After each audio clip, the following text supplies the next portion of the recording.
చూడండి, దేవునిచే ప్రతి సాయంత్రం చిత్రించబడే అద్భుతమైన చిత్రం.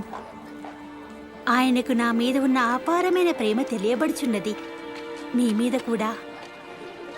ఇది అంతయు దేవునిచే సృష్టించబడినా నా అనుమానం ఆయన నన్ను చూడనేనా లేదు. నా గురించి కొద్దిగా మాత్రమే తెలియను.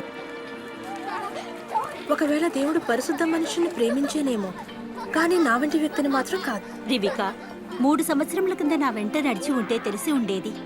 ఆ ఉపదేశకుడు యేసు.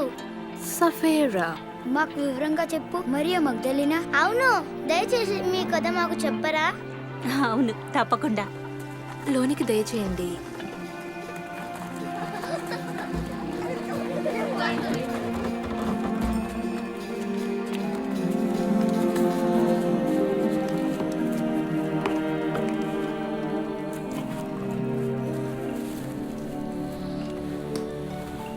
సరే, మనం మొట్టమొదటి నుండి మొదలు పెడదాము. యేసుని మీరు ఎప్పుడు కలిశారు? యేసు కథను అర్థం చేసుకునేటకు క్రమ పద్ధతి లేదు. మనము చాలా మొదటి నుంచి మొదలు పెడదాము. వాని నాసికారంధ్రముల్లో జీవము ఊదగా జీవాత్మ ఆయను. మొట్టమొదటిగా దేవుడు భూమిని సృష్టించెను, చెట్లను, జంతువులను, పక్షులను, ఆ తర్వాత సముద్ర జలములను.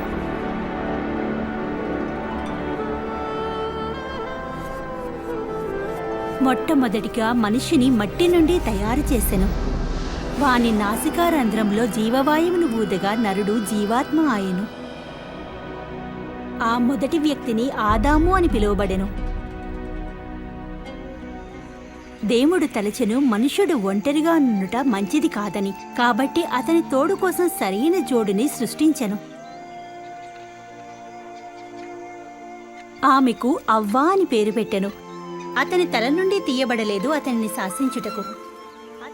ఆదాము, అవ్వ దేవుని సమక్షంలో అందమైన వనములో నివసించెను. ఆయన తయారు చేసిన వనమును ఏదేను అనబడెను. దేవుడు వారితో మాట్లాడెను, వారితో నడిచెను. వారికి ఎటువంటి కష్టము గాని, బాధ గాని మరియు చావు లేకుండెను. దేవుడు ఆదాముతో ఈ విధంగా చెప్పెను, ఈ చెట్లన్నిటిలోని ఫలములను నీవు తినవచ్చును, కాని మంచి చెడును తెలియజేయు ఆ ఒక్క చెట్టు ఫలమును నీవు తినకూడదు. ఒకవేళ నీవు తిన్నచో నిశ్చయముగా నీవు మరణించదవు.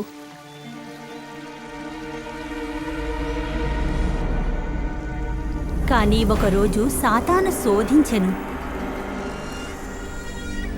ఆమె చెట్టు నుండి ఫలములను తెంపి తినెను, మరియు ఆమె భర్తకు తినిపించెను. ఆమెతో ఉన్నందున అతను కూడా తినెను.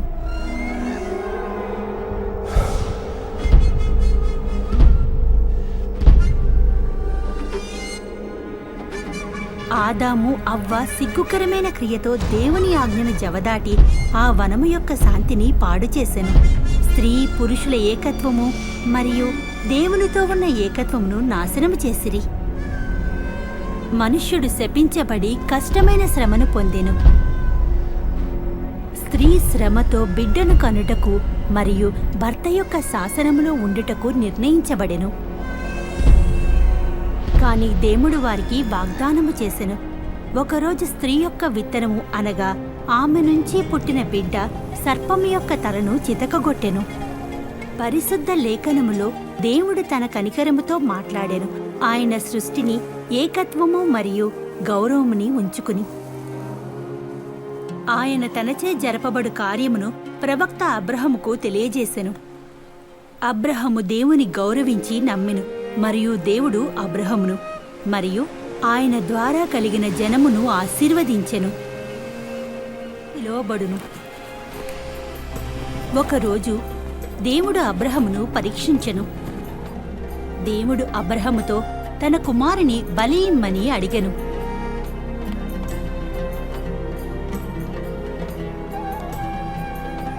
అబ్రహముకు తెలుసు తన కుమారుని ద్వారా తన సంతతి విస్తరించునని దేవుని వాగ్దానమని, రాజ్యములను దీవించును. అయినా ఆయన దేవుని నమ్మి ఆయన ఆజ్ఞను పాలించెను. దేవుడు పిలిచెను, అబ్రహమా అని. నాకు తెలుసు నీవు నన్ను గౌరవిస్తావని, ఎందుకనగా నీవు ప్రేమించిన నీ కుమారుణ్ణి నా నుంచి దూరం చేయలేదు. అబ్రహము తన దగ్గరలో ఉన్న గొర్రెని చూపెను. తన బిడ్డకు బదులుగా అబ్రహము దేవునికి దాన్ని బలి ఇచ్చెను. దేవునిచే ఇవ్వబడ్డ గొర్రె అబ్రహాము యొక్క కుమారునికి బదులుగా ఈ యొక్క దృశ్యము దేవుని ద్వారా జరగబోవు సంగతులు తెలియబడుచున్నవి.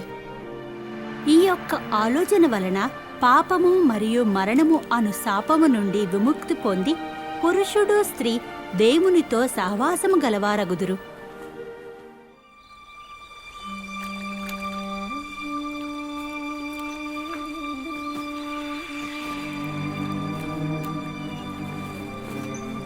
నజరేతులో జీవించుచున్న ఒక యుక్త వయసురాలు యోసేపు అను వ్యక్తిని పెళ్లి చేసుకొనుటకు నిశ్చయించిరి. ఆమె పేరు మరియా.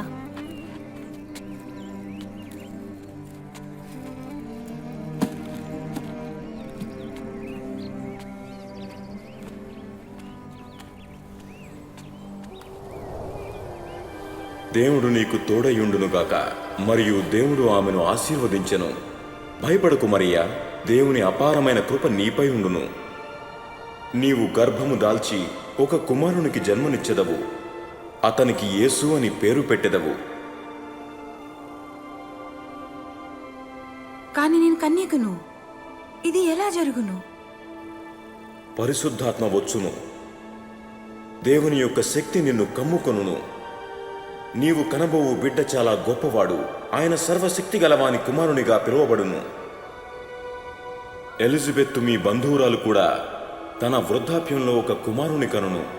గొడ్రాలు అని పిలువబడ్డ ఆమెకు ఇప్పుడు 6వ మాసము. దేవునికి ఏదియూ అసాధ్యమైనది కాదు.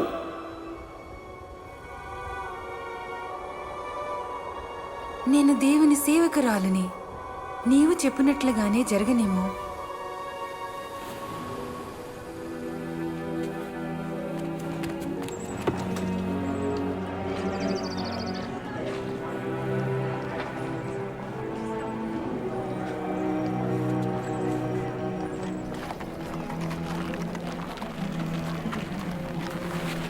మరియా తన తోబుట్టువైన ఎలిజబెతును చూచుటకు త్వరపడెను.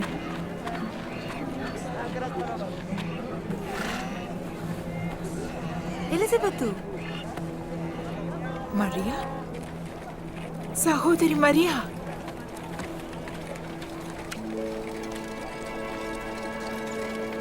ఓ, ఇది నిజమేనా? నీవు స్త్రీలలో ఆశీర్వాదం పొందినదానివి. నీ బిడ్డకు దీవెనలందును. ఇటువంటి గొప్ప విషయం నాకెందుకు జరుగుతున్నది? ప్రభువుకు జన్మనిచ్చు తల్లి నన్ను చూడవచ్చిందా? నీ యొక్క శుభవార్త వినగానే నా గర్భంలో బిడ్డ సంతోషంతో గంతులు వేసింది. నా హృదయం దేవుని ఘనపరచుచున్నది. నా ఆత్మ సంతోషించుచున్నది. ఎందుకనగా నా దేవుడు రక్షకుడు నన్ను గుర్తించుకున్నందుకు ఇక అందరూ నన్ను ఆశీర్వదింపబడిన దానిగా గుర్తించెదరు. స్వీకరించెను.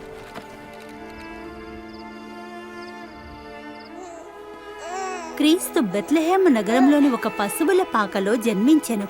ఎందుకనగా యోసేపు మరియాలకు వారి బంధువుల వద్ద ఉండుటకు స్థలము లేకుండెను. లెక్కలేనన్ని దూతలు ఆయన జన్మమును గూర్చి చాటిరి. బిడ్డకు సున్నతి చేయు సమయము వచ్చినప్పుడు వారతనికి క్రీస్తు అని పేరు పెట్టెను, అనగా దేవుడు రక్షించును. యోసేపు మరియా ఆ బిడ్డను దేవునికి అర్పించుటకు ఆలయమునకు కొనిపోయెను. నేను ఆమె కథ విన్నప్పుడు నాకు క్రీస్తు ఒక మామూలు ప్రవక్త కంటే ఎక్కువ అనిపించింది. దూతలు ఏమనుకున్నారే? యేసు మహిమగల కుమారుడని పిలువబడినప్పుడు దేవునికి ఒక స్త్రీతో సంబంధం ఉన్నదని మీరు కాదు భావించకూడదు. కాదు కాదు కాదు గుర్తుంచుకోండి, మరియా ఒక కన్య. దేవుని ఆత్మ ద్వారా క్రీస్తు యొక్క జననము ఒక గొప్ప అద్భుత క్రియ. దేవునికి ఏదైనా చేయగల శక్తి గలదు. ఈ విషయం నమ్మవా? ఆయన అద్భుతమైన మొదటి క్రియల ద్వారా క్రీస్తు మనలాగే ఒక స్త్రీ నుండి జన్మించెను. చాలా ప్రత్యేకమైనవాడు. మీ పాపముల నుండి తప్పుకొనిడి, బాప్తిసము పొందుడి, దేవుడు మీ పాపములు క్షమించును. దేవుడు స్వయంగా ఎలిజబెతు కుమారుడు యోహానుతో మగవారు ఆడవారు యోర్దాను నదిలో బాప్తిజమిచ్చుచుండగా మాట్లాడెను. మీకు నీళ్లతో బాప్తిజం ఇచ్చుచున్నాను. నా వెనక వచ్చువాడు నాకంటే గొప్పవాడు. ఆయన చెప్పులు విప్పుటకు పాత్రుడను కాను. ఆయన మీకు అగ్ని పరిశుద్ధాత్మతో బాప్తిజము ఇచ్చును. ఆయన కూర్చుటకు పదునైన పారధాన్యమును, కూర్చుటకు గోధుమలు ఆయన ధాన్యపు కొట్టులో ఉంచును.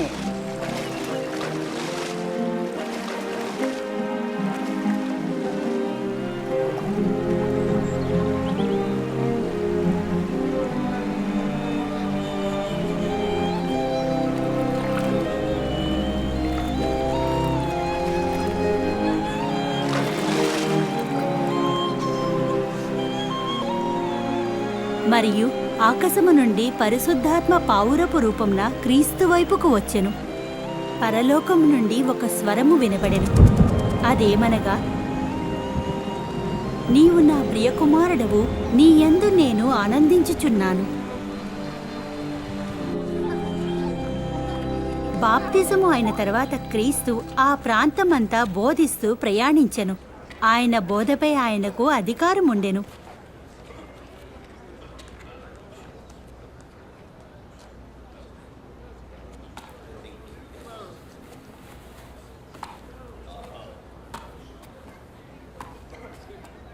ఆయన మరియ కుమారుడా? అవును, ఆయనే.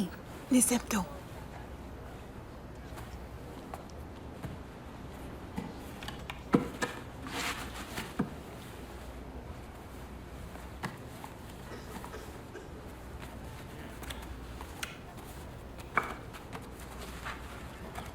దేవుని యొక్క ఆత్మ నాపై ఉన్నది. ఆయన నన్ను ఎంచుకునెను బీదవారికి మంచి సందేశం అందించుటకు, అంధులను చెరపడ్డ వారిని విడిపించుటకు, బాధపడి వారిని చెర నుంచి విముక్తి చేయుటకు. సమయము ఆసన్నమైనది మరియు దేవుడు ప్రజలను రక్షించును. ఆయన చాలా బాగా మాట్లాడు.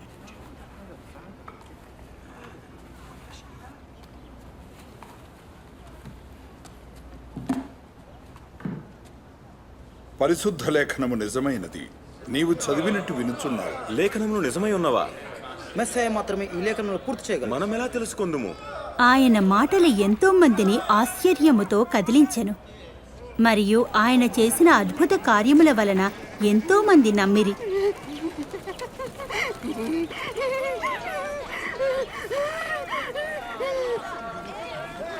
ఇది ఆమె మళ్ళీ వచ్చి ఉన్నది.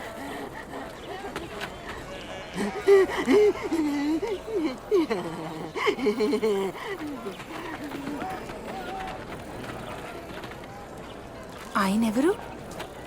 ఆయన నజరీతు నుంచి వచ్చిన బోధకుడా? యేసు. ఎలా ఉన్నావు? బానే ఉన్నాను. తిరిగి పొమ్ము. నీ అవసరం ఇక్కడ లేదు.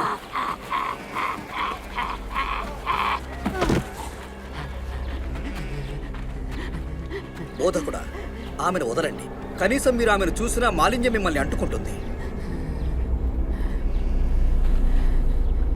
మరియా, నజరేయుడైన యేసు, నీవు ఏమి కోరుచున్నావు? మాకు తెలుసు నీవు ఎవరివో, దేవుని యందు పరిశుద్ధుడవు. గమ్ము నుండుము. దుష్ట ఆత్మలారా,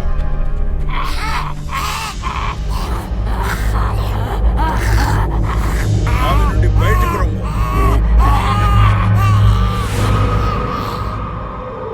ఆమె చనిపోయినది. ఆయన ఆమెను చంపెను. ఆయన ఆమెను తాకబోతున్నాడా? లేదు, ఒక పరిశుద్ధ వ్యక్తి ఇటువంటి పని చేయకూడదు. మరియా అబ్రహాము యొక్క కూతురా?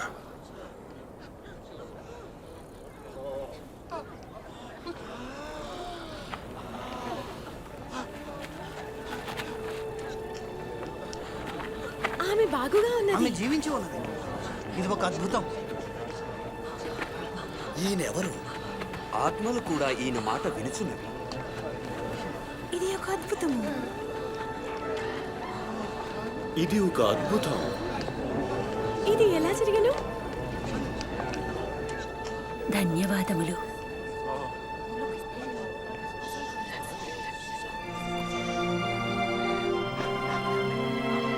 ధన్యవాదములు.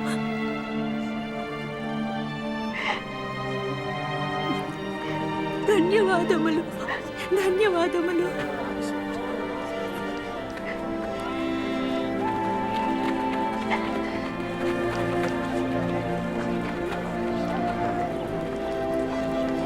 రోజు నుండి నేను ఆయనను వెంబడించి తిని దేవుడు దేని వలన సంతోషించునో నేను అదే చేయుదును.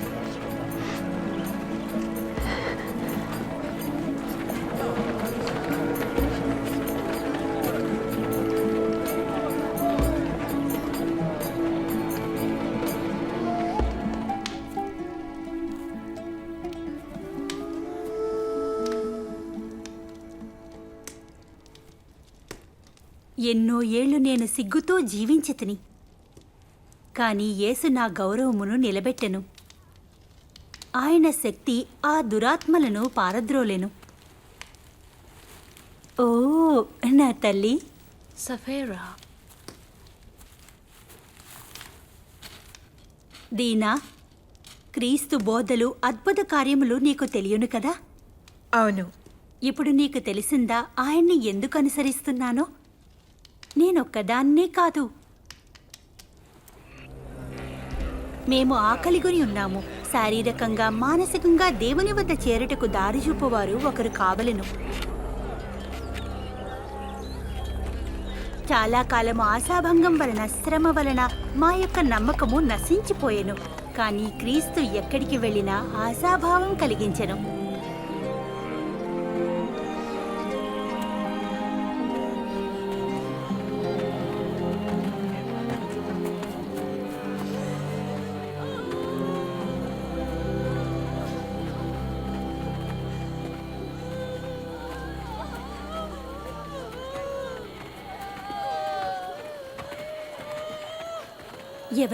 ఎవరు అది?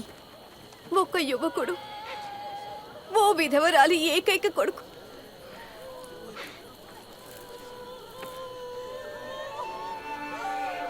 యవ్వనుడా, లేవుము.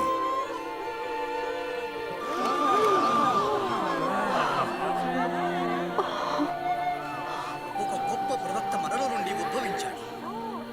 దేవుడు ఆయన ప్రజల్ని రక్షించుటకు వచ్చి ఉన్నాడు.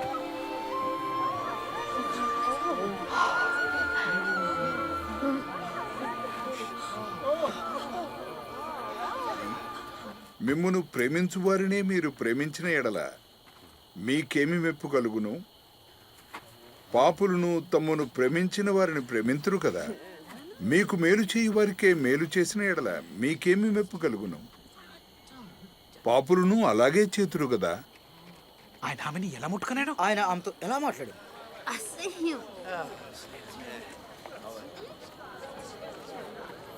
లేదు, నీ విరోధిని ప్రేమించుము, వారికి మంచి చేయుము, వారికి ఇచ్చి వారి నుండి ఏమీ కోరవద్దు. అప్పుడు మీకు గొప్ప బహుమానము దొరుకును. మీరు దేవుని కుమారులుగా ఎంచబడెదరు. ఆయన విశ్వాసహీనులకు మోసగాళ్లకు కూడా మంచి చేయును. దయగలిగి ఉండుము, దయగల నీ తండ్రి వలె. క్రీస్తు మనకు నేర్పించెను, దేవుడు పాపులను కూడా మంచి చేయునని.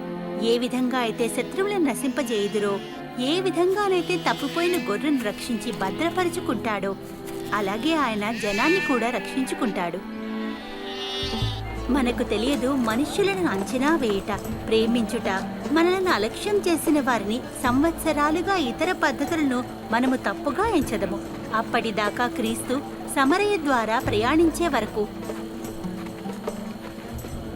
అందరూ అలక్ష్యం చేసిన ఆ స్త్రీ ఎవరు? ఆమె సమరియరాలు.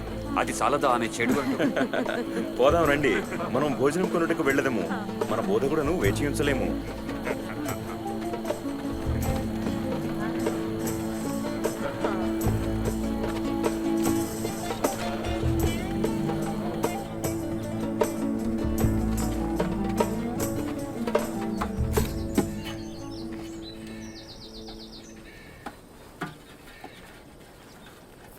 నాకు నీళ్లు ఇవ్వగలరా?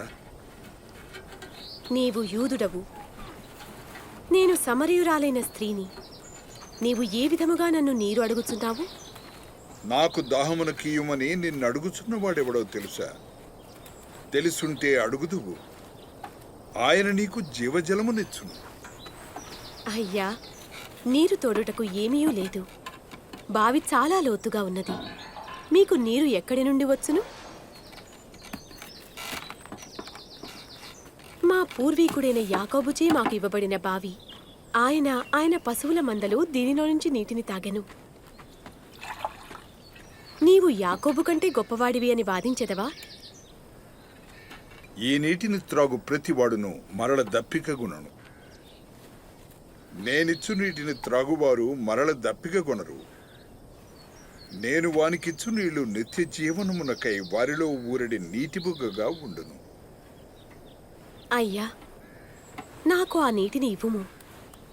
అప్పుడు నేను ఎప్పుడూ దప్పికగొనను, లేదా నీటి కోసం నేను ఎక్కడా తిరగనవసరం లేదు. పోయి నీ భర్తను పిలుచుకుని తిరిగి రమ్ము. నాకు భర్త లేడు. నీకు భర్త లేడని నీవు నిజం చెప్పుచున్నావు. నీవు 5గురితో వివాహమాడినావు. నీతో నివసించువాడు నిజంగా నీ భర్త కాడు. నీవు నాతో నిజమే చెప్పియున్నావు. అయ్యా, నేను చూచుచుంటుని నీవొక ప్రవక్తవని. మా పూర్వీకులైన సమరీయులు ఈ కొండ మీదున్న దేవుని పూజించేవారు. కానీ మీ యూదులు అంటారు యెరూషలేము అనే స్థలమే దేవుని ఆరాధించు స్థలమని. ఒక కాలము వచ్చుచున్నది. ఆ కాలమందు ఈ పర్వతము మీదనైనను యెరూషలేములోనైనను మీరు మీ తండ్రిని ఆరాధింపరు. ఎవరిని ఆరాధించవలనో మీ సమరీయులకు నిజంగా తెలియదు. కానీ ఆ సమయము వచ్చుచున్నది, వచ్చేయున్నది. అయితే యథార్థముగా ఆరాధించువారు ఆత్మతోనూ సత్యముతోనూ ఆరాధించు కాలము వచ్చుచున్నది. అట్టివారే కావాలనని తండ్రి కోరుచున్నారు. దేవుడు ఆత్మ. ఆయనను ఆరాధించువారు ఆత్మతోనూ సత్యముతోనూ ఆరాధింపవలెను. ఈమె ఆ స్త్రీయేనా? ఆమెతో మాట్లాడుచు ఏం చేయుచున్నాడు? ఆయనకు తెలుసా ఆమె ఎవరో? నాకు తెలుసు, మెస్సయ్య వచ్చునని. ఆయన ఎప్పుడు వచ్చునో అప్పుడు ఆయన అన్నింటి గురించి చెప్పును. నేనే ఆయనను.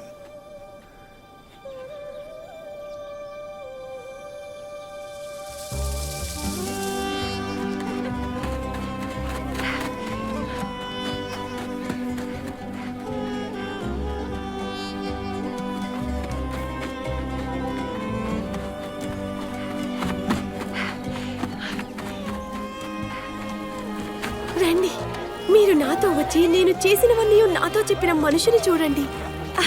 రండి, ఆయన మెస్సయ్య అయి ఉండొచ్చు కదా. వాగ్దానం చేయబడిన ఒకరు అలా కానీ రండి, వచ్చి చూడండి. రండి.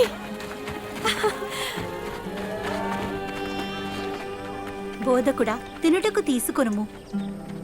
నేను భుజించుటకు మీకు తెలియని ఆహారము నాకు ఉన్నది. ఆయన భుజించుటకు ఎవరు ఏమైనా తెచ్చనా? నా ఆహారము నన్ను పంపిన వాని చిత్తము నెరవేర్చుటకు ఆయన పని తుదముట్టించుటయు నాకు ఆహారమయ్యున్నది. పంటలు కోతకు వచ్చియున్నవి, కోతకు సిద్ధమయ్యున్నవి.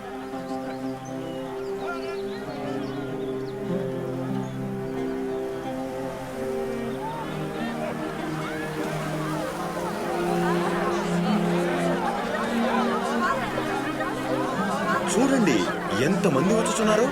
ఇది సమరీయులకు కూడా మంచి వార్త.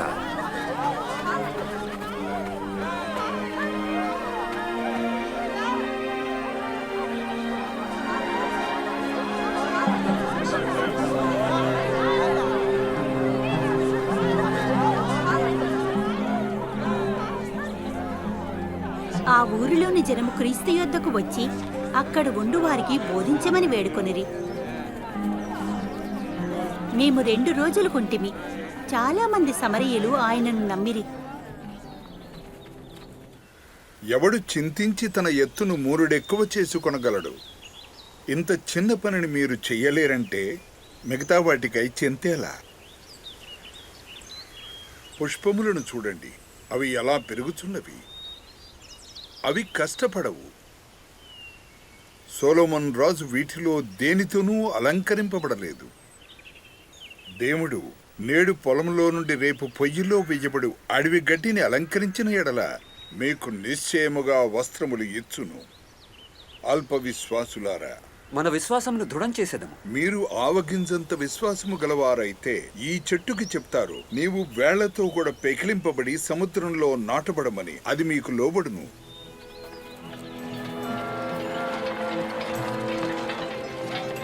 అభ్యంతరములు రాకపోవుట అసాధ్యము కాని అవి ఎవని వలన వచ్చునో వానికి శ్రమ.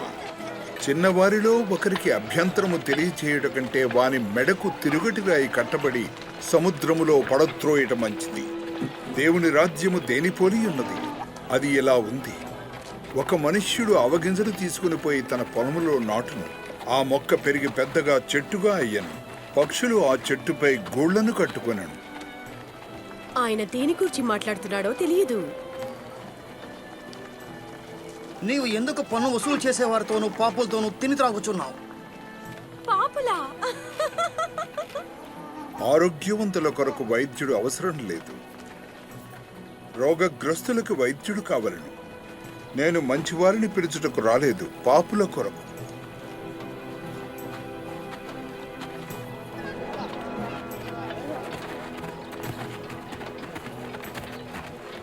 ఒకవేళ నేను ఆయన వస్త్రంలోని ముట్టుకున్నచో నేను స్వస్థపడగలను.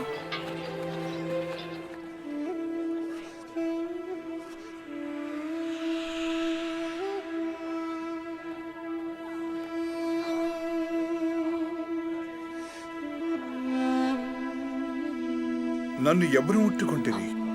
నన్ను ఎవరో ముట్టుకుంటుంది. నాకు తెలుసు, నాలో నుంచి ఒక శక్తి వెడలింది.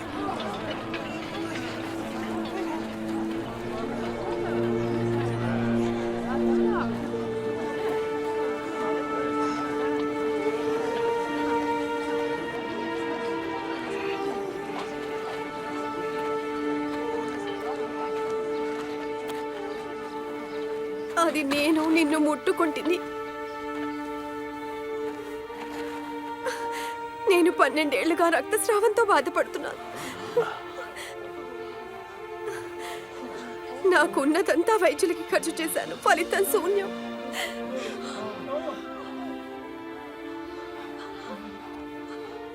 ఎప్పుడైతే నేను నీ వస్త్రమును ముట్టుకుంటున్నా నాకు నయమైంది.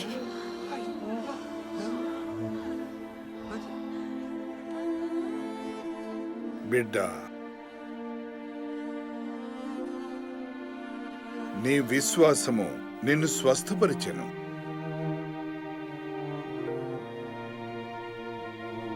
శాంతంగా పొమ్ము.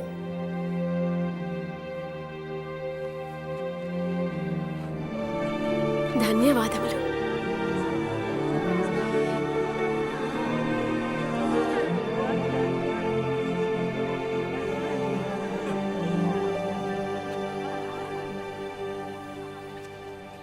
కూతురిగా సంబోధించిన?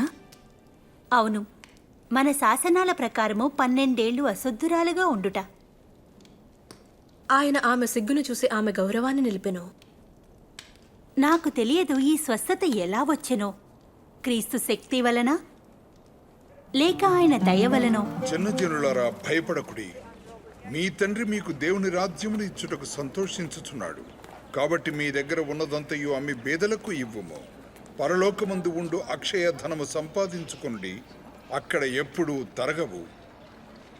ఏ దొంగ దొంగిలించలేడు, ఏ చిమ్మట కొట్టివేయదు. మీ ధనం ఎక్కడ ఉండునో మీ మనస్సు అక్కడే ఉండును.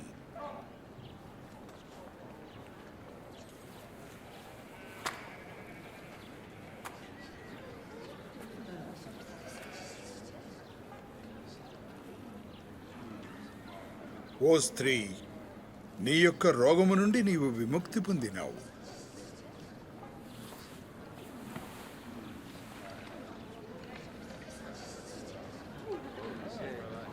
చూడండి, ఆమె స్వస్థురాలయ్యింది. ఇది ఒక అద్భుతం. చూడండి చూడండి, ఆమె నయమయ్యింది. వచ్చి చూడండి. ఇంకొక అద్భుతము. పొగడుడి మన ప్రభువును. 18 ఏళ్ళు దేవుడు నిన్ను ఉంచెను రబ్బీ. ఇక్కడ 6 రోజులు మనందరము పని చేయవలెను. కాబట్టి 6 రోజుల్లో ఏదో ఒక రోజు మీరు రావచ్చు, కానీ సబ్బాతు దినం మాత్రం కాదు. కపట బుద్ధి కలవారా, మీలో ప్రతి ఒడును విశ్రాంతి దినమున తన ఎద్దునో గాడిదనో తోలుకొని పోయి నీళ్లు పెట్టెను కదా. 18 ఏండ్లు సాతాను బంధించిన అబ్రహాము కుమార్తెయగు ఈమెను విశ్రాంతి దినమందు ఈ కట్ల నుంచి విడిపింపదగును కదా.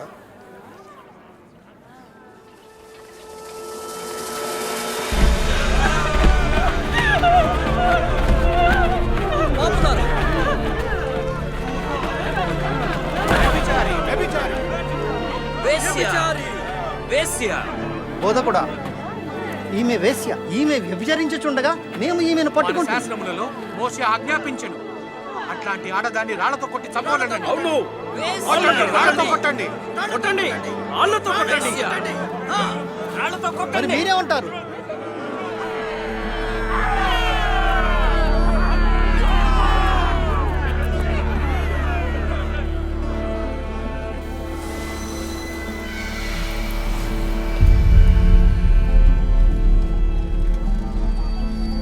బోధకుడా, మా దగ్గర ఇద్దరు సాక్ష్యములు ఉన్నవి.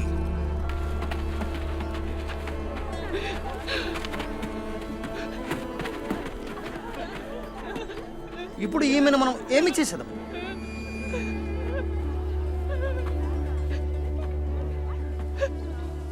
మీలో ఎవరైతే పాపము చేయలేదో వారు ముందుగా రాయి విసిరండి.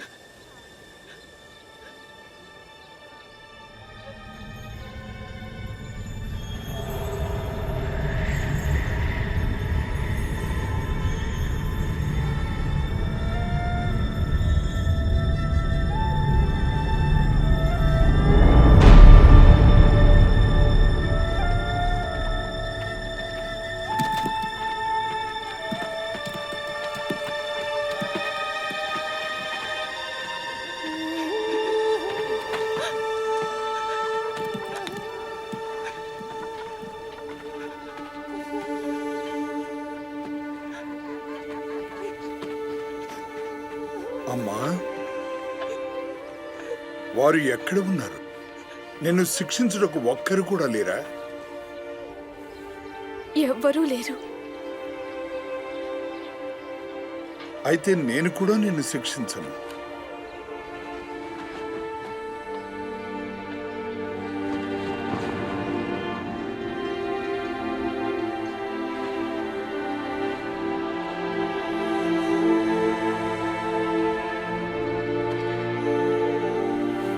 వెళ్ళి నీ జీవితంలో పాపము లేకుండా జీవించుము.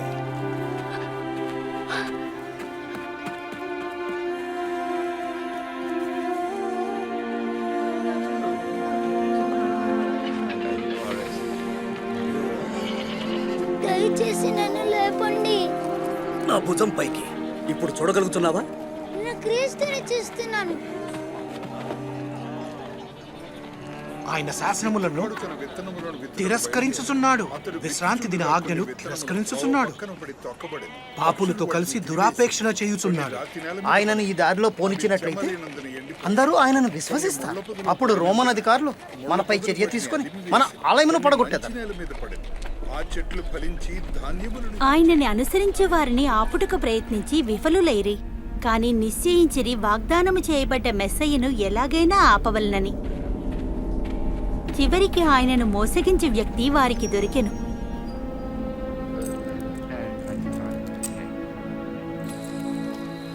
క్రీస్తు తన అనుచరులను ప్రార్థనకి ఓలీవా కొండకు తోలుకుని పోయేడివాడు. ఆ రోజు రాత్రి ఆయన చాలా కష్టంలో ఉండెను.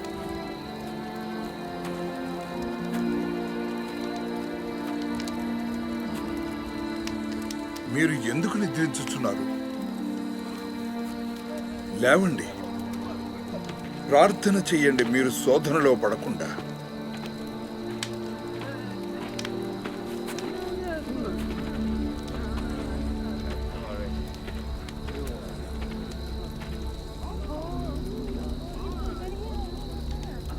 యూదా,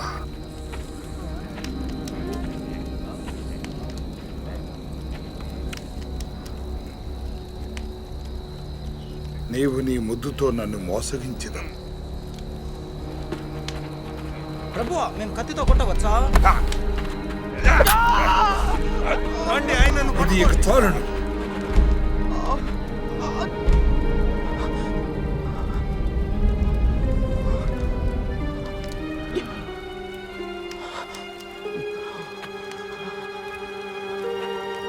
మీరు బందిపుడు దొంగ మీదకు వచ్చినట్టు కత్తులతోనూ గుదియలతోనూ వచ్చితిరా?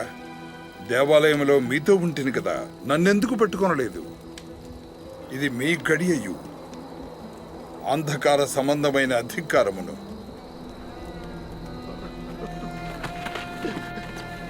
ఆయనను బంధించండి. ఆయన స్నేహితుడు ఆయన్ని మోసగించెను. ఆయన అనుచరుల్లో ఒకరా? మనకి బాగా తెలిసి నమ్మే వ్యక్తి ఒకరు కావాలి. ఆయనను జాగ్రత్తగా చూడండి. ఆ రాత్రి రక్షకులు ఆయనను ఎగతాళి చేయిచూ కొట్టెను. నిన్నెవరు కొట్టారో తెలుసుకోనగలవా? ఇప్పుడు చెప్పు, ఇప్పుడు ఎవరు కొడతారు? ఆపండి, నేను చెప్పుచున్నాను ఆపమని. ఆయన నా సభ ముందుకు ఆదరపరచండి.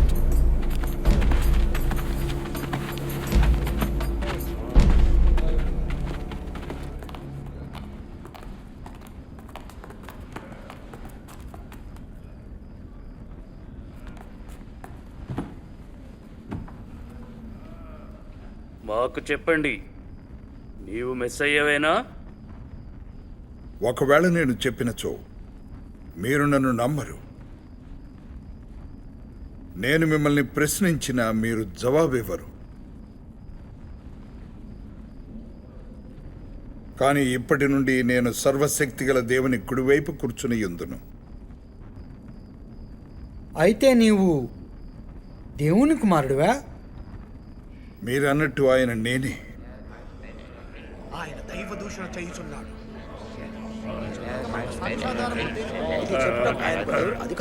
విన్నారుగా ఆయన దైవ దూషణ. మేము స్వయంగా విన్నాము ఆయన ఏమి చెప్పారు. ఆయన తప్పు చేసి ఆయన చంపబట్టుకు అర్హుడు. మనము ఆయనను పిలాతు దగ్గరికి తీసుకుపోయేదాము. అవును అవును, ఆయన తీసుకుపోతాం. ఆయనను రోమా గవర్నరు పోంతి పిలాతు ఎదుట హాజరుపరిచిరి. కఠినమైన పాలకుడు పిలాతు కొన్ని వేల మందికి సిలువ వేయుటకు కారకుడు. నీకు ఇక్కడ ఏమి కావాలి అను? ఈ యొక్క ఉదయకాలమున ఈయన మన ప్రజలను తప్పుదారు చూపుతున్నందున ఈయనను పట్టుకోండి. ఆలయ బజారులో ఆయనపై అనేక నిందలు మోపిరి. ఆయన తప్పు చేయగా పట్టుకుంటే మన చక్రవర్తికి పన్ను కట్టవద్దని చెప్పుచున్నాడు. ఆయనకు ఆయనే మెసయ్యా అని చెప్పుకుంటున్నాడు, రాజునని. ఒక రాజువా? ఏంటి, నీవు యూదులకు రాజువా? నీవన్నట్లే. మాకు చక్రవర్తియే కానీ రాజు మాకు శాసనం ఉంది. మా శాసనం ప్రకారం అతడు చావవలసిందే. ఆయన దేవుని కుమారుని వాదించుతున్నాడు.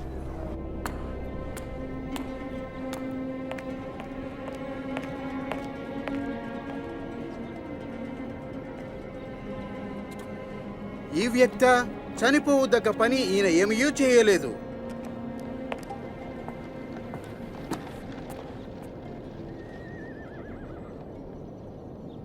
కావున అతనిని కొరడాతో కొట్టి విడిచిపెట్టుము. నీవు ఇతని విడుదల చేసినచో కైసరకు స్నేహితుడు కావు.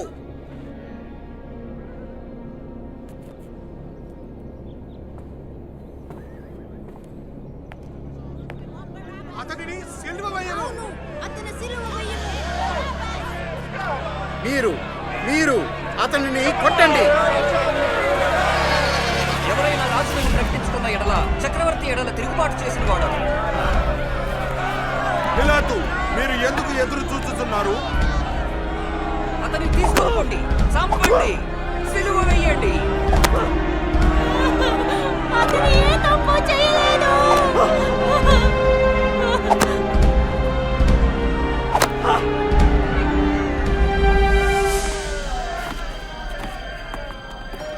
సిలువ వేయండి.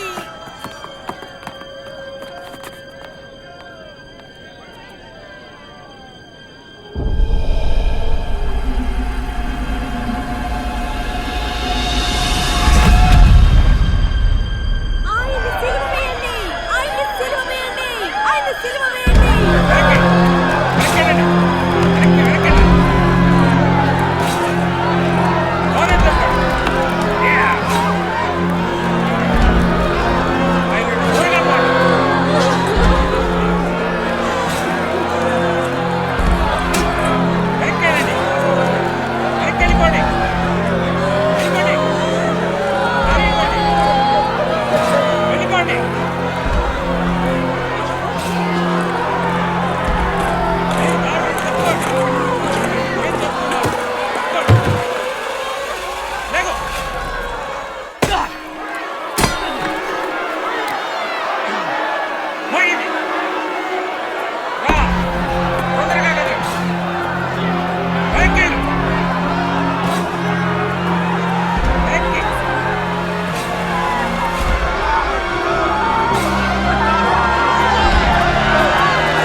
వారికి తెలియదు వారు ఏమి చేయుచున్నారు. నువ్వు మస్సియా కదా? నువ్వు రక్షించుకుని మమ్మల్ని కూడా రక్షించు. దేవునికి మీరు భయపడరా? మేమును ఇదే శిక్ష పొందితిమి. ఆయన చేయును, అయితే ఆయన ఏ తప్పు చేయలేదు. క్రీస్తు నన్ను గుర్తుపెట్టుకోండి. ఎప్పుడైతే నీవు రాజుగా వచ్చేదవో. ప్రమాణము చేయుచున్నాను, ఈ రోజు నువ్వు స్వర్గములో ఉండెదవు నాతో కూడా.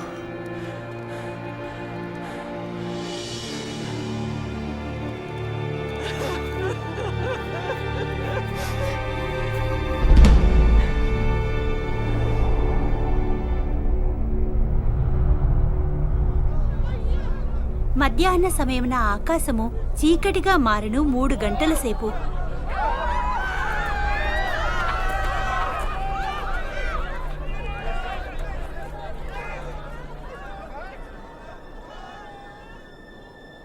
తండ్రి, నీ చేతికి అప్పగించుకొనుచున్నాను నా ఆత్మను.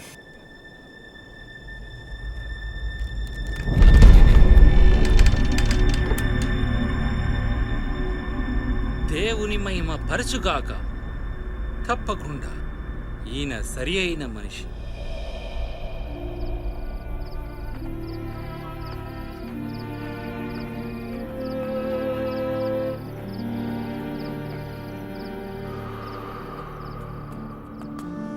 మత సంఘంలో అభ్యర్థిగా ఉన్న ఒక వ్యక్తి క్రీస్తును శిక్షించుటలో బాధ్యత తీసుకొనలేదు. అతని పేరు అరిమత్తయ్యలోని యోసేపు. అతను పొంతి పిలాతు నుండి సెలవు పొందెను. అక్కడికి దగ్గరలో ఉన్న గుహలో క్రీస్తు శరీరమును సాయంత్రం వరకు భద్రపరచుటకు అనుమతి పొందెను.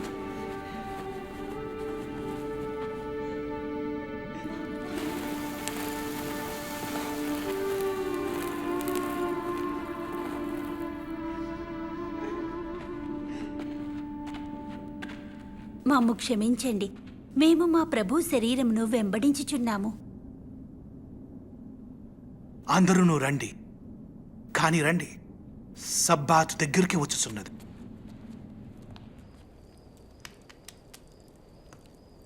వారాయాన్ని ఎందుకు చంపిద్దరే? ఒకవేళ దేవుడి దగ్గర నుండి వచ్చినచో ఆయన ఎందుకు అడ్డుకోలేదు చంపేటప్పుడు? నేను అన్ని ప్రశ్నలు అడిగి తిని. క్రీస్తుకు అన్ని దుష్ట శక్తులపై అధికారం కలదు. చనిపోయిన వారు కూడా ఆయన మాట వినుదురు. దీన్ని ఆయన ఆపలేడా?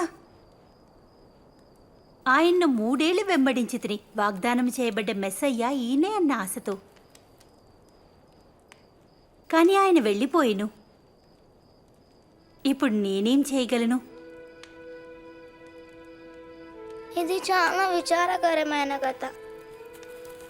దీనికి చాలా మహిమగల ముగింపు ఉంది.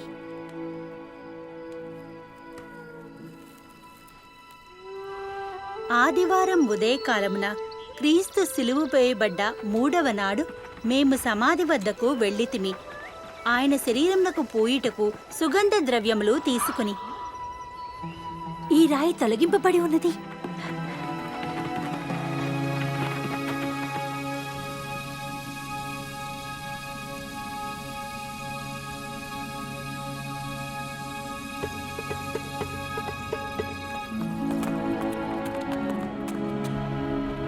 పేతురు, యాకోబు, యోహాను, వినండి, రాయి తొలగింపబడి ఉన్నది. మేము లోపలికి ప్రవేశించితమి, కానీ మా ప్రభు యొక్క శరీరం అక్కడ లేదు. వారు ప్రభు శరీరమును సమాధి నుండి తీసుకెళ్లి ఎక్కడ ఉంచిద్రో తెలియదు. ఏమిటి? మన ప్రభు యొక్క శరీరం పోయినదా? నీవు పోయి స్వయంగా చూడుము.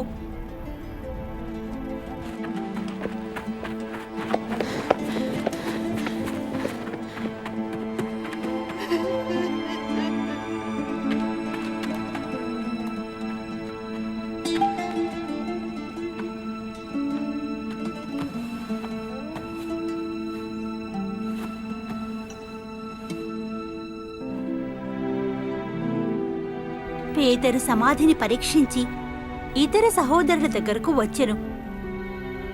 నేను మాత్రము బయటే ఉంటిని, ఆశ్చర్యముతో ఏడుస్తూ. "హ, సైనికులు ఆయనను తీసుకుని పోయినేమో, లేదా పారసీయులు ఊహించినట్లుగా వారు చంపి ఉండొచ్చేమో. కనీసం వారి శరీరమునైనా ఉంచవలసిందే."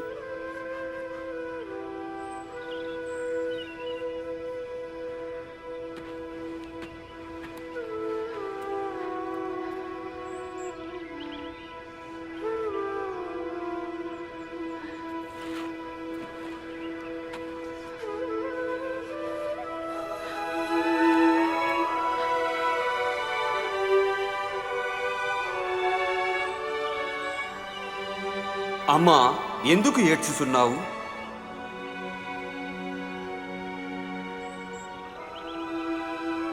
వారు నా ప్రభువును తీసుకుని పోయిరి. ఆయన్ని ఎక్కడ ఉంచితిరో నాకు తెలియదు. అమ్మా, ఎందుకు ఏడ్చుచున్నావు? దేని కొరకు చూచుచున్నావు? అయ్యా, మీరు ఆయనను తీసుకుని పోయినచో చెప్పండి, ఆయనను మీరు ఎక్కడ ఉంచితిరో నేను పోయి తెచ్చుకుందును. మరియా,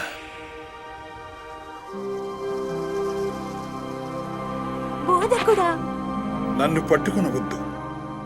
నేను ఇంకను నా తండ్రి వద్దకు వెళ్ళలేదు. మీరు జీవించి ఉన్నారా ప్రభు? పోయిన సహోదరులకు ఈ వార్త తెలియజేయము. నీవు మమ్మల్ని మర్చిపోలేదు. దేవుడు మనల్ని వదల్లేదు. వారికి చెప్పండి,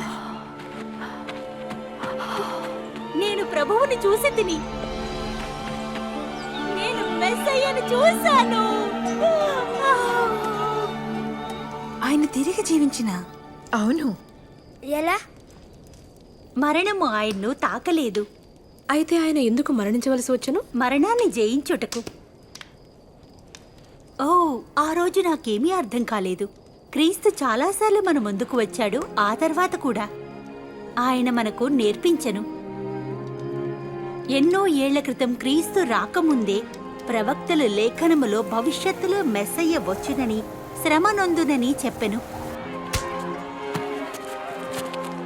యోషయ్య వ్రాసెను, ఆయన మన తప్పుల కొరకు గుచ్చపడి, నలపబడి, శ్రమలను పొంది మన కొరకు శాంతిని ప్రసాదించెను. ఆయన యొక్క గాయముల వలన మనము రక్షించబడితిమి. ప్రవక్త అయిన మోషే ముందుగానే చెప్పెను, ఎవరైనా చెట్టుకు వేలాడనచో దేవునిచే శపింపబడును. ఎప్పుడైతే క్రీస్తు సిలువుపై చనిపోయినో మన శాపములను ఆయన తీసుకుపోయెను. నా పాపము యొక్క శాపమును మరియు చావును ఆయన ప్రాయశ్చిత్తము మరియు త్యాగము మనల్ని చెడు నుండి కాపాడింది, చీకటి శక్తి నుండి కాపాడింది మరియు సిగ్గుకరమైన జీవితం నుండి విముక్తి చేసెను.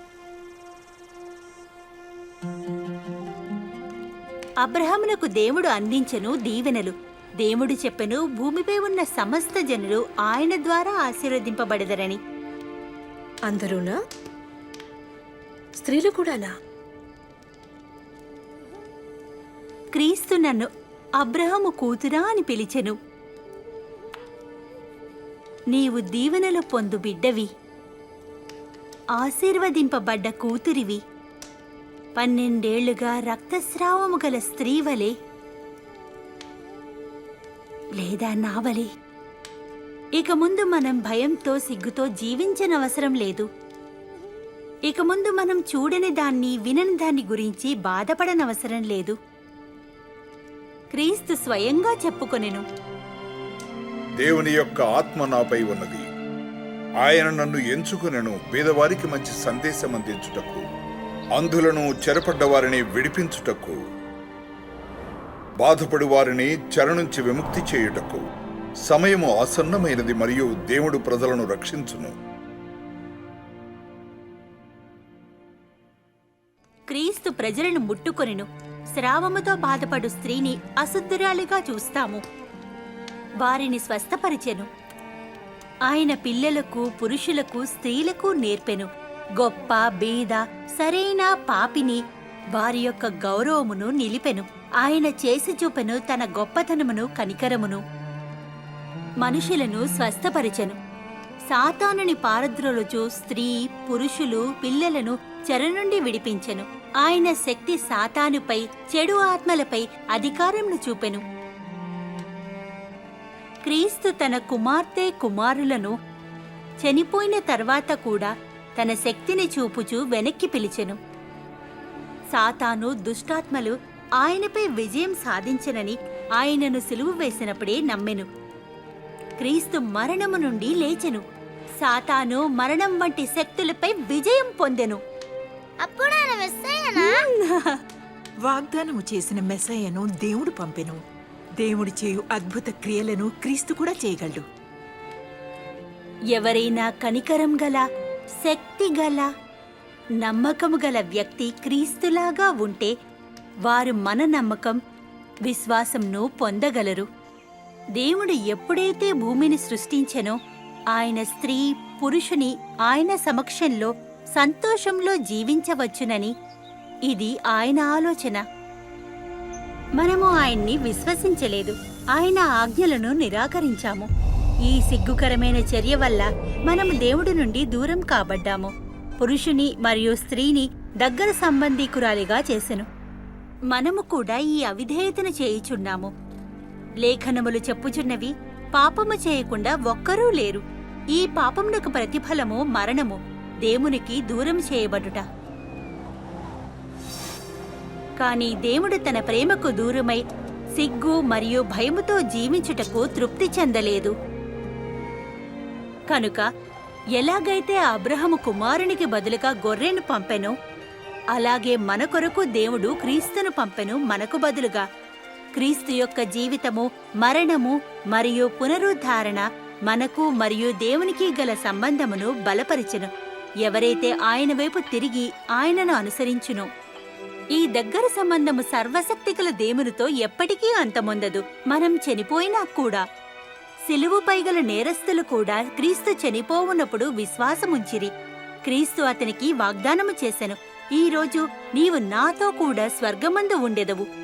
ఎవరైతే క్రీస్తునందు విశ్వాసముంచునో వారు బయట ఉండే శిక్షలను తప్పించుకొనును, ఎల్లప్పుడూ దేవునితో జీవించెదరు.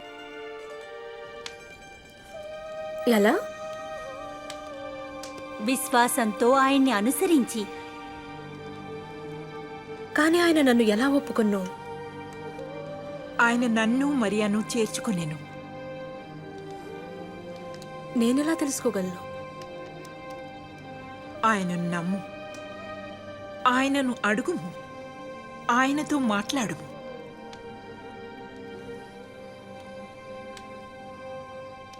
పరలోకమందు ఉండి నా తండ్రి, మీరు పరిశుద్ధులు, ఏ తప్పు లేనివారు. నన్ను ప్రేమించినందుకు ధన్యవాదాలు. మీ ఎడల పాపం చేసినాను. ధన్యవాదము మీరు వాగ్దానం చేసిన మెస్సయ్యను పంపినందుకు. తప్పిదముతో వచ్చిన శాపంను నాశనం చేయుటకు ధన్యవాదము. నా స్థలములో చనిపోయినందుకు, నేను జీవించి ఉన్న రక్షకుడితో అనుసరించుటకు ధన్యవాదము. నన్ను క్షమించినందుకు మరియు నన్ను చేర్చుకున్నందుకు. ఆమేన్. ఆమేన్. ఆమేన్. మీకు ధన్యవాదములు. మీకు ధన్యవాదములు.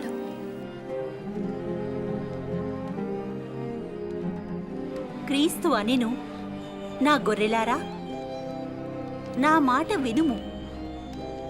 వారు నాకు తెలుసు, నన్ను అనుసరించెదరు. ఆయనకి నీవు తెలుసిరివికా? ఆయన నిన్ను ప్రేమించుచున్నారు.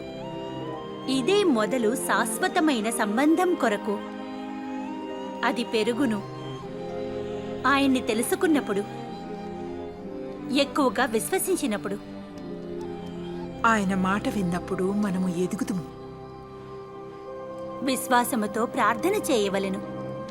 ఎవరైతే ఆయన్ను వెంబడించునో, క్రీస్తు ఏమి చెప్పనో గుర్తుంచుకుని ఇతరులకు చెప్పండి. ప్రభువు నిన్ను దీవించి ఉంచుగాక. భూమిపై పరలోకముపై నాకు అధికారము ఇవ్వబడినది. పోయి అన్ని దేశములకు నేర్పుము, వారికి బాప్తిస్మము ఇవ్వుము.